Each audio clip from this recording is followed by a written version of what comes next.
61, it's possible to say the age, no? And did your family was involved in the cinema business or not? Not at all, far from it. My family was a very middle-class family in Mexico. They had a university education, but my father was a doctor, my mom was just taught chemistry, had nothing to do with film. And where this passion for movie coming from? Where your passion from? I fell in love with films since very, very, very early age. Ever since I remember. And ever since I remember, I wanted to do that. It was, I had the first glimpse of a memory of a film that I saw was, but I only remember, for many years, I only remember like 1 second of it. But it was with Merlin gets his beard stuck in a door in the Sword on the Stone, yeah. But I didn't differentiate between films as a child make-believe and what an actor and a director and screenplay, everything was kind of the same thing for me. There was no difference. So cinema, so like one thing. It was some sort of make-believe, also the films that I was watching, you know. So everything was kind of a make-believe, and I just was kind of addicted. I wanted to see that, or I wanted to see it on television. And then, yes, obviously, as a child at that period, I got like also into the TV shows, you know, certain TV shows of that period. And but again, it was not much of a difference between one thing. Then I started going to the cinema more often as a child. As often as I could, or in television, watching films on television that they used to show a lot of films. And one night, my parents have gone for a dinner, my cousin was staying with me, and we decided to break into my parents' room and watch television, you know, hoping that we were going to watch adult shows.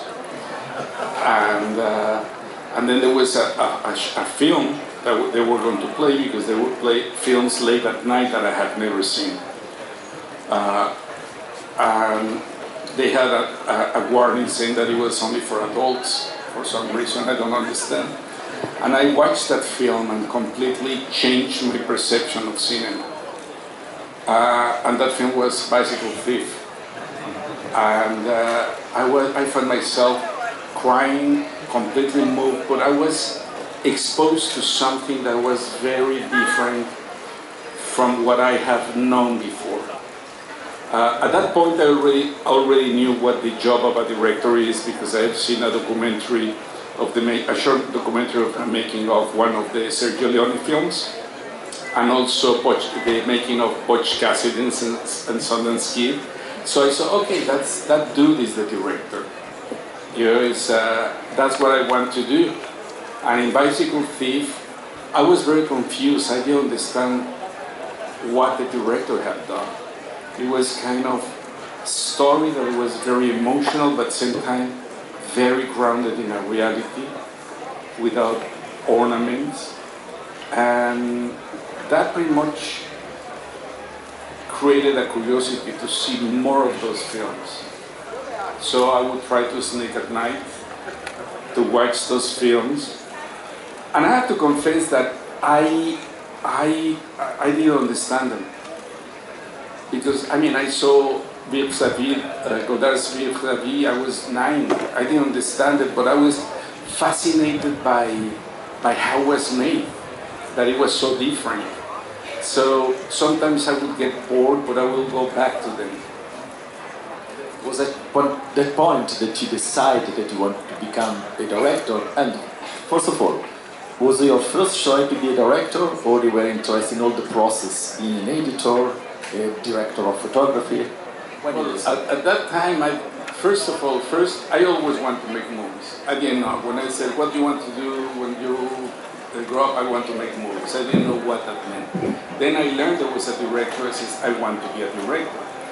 But for me, director was director and the director of photography and editing and story. Everything was all together.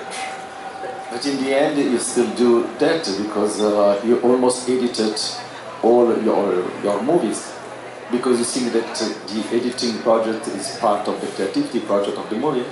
Well, now I cannot separate one thing from the rest of the process, but I guess it's the same as many filmmakers, many young filmmakers, and I guess that many filmmakers outside, like a big studio system and stuff, in which to make your own films, your early films, you have to do everything.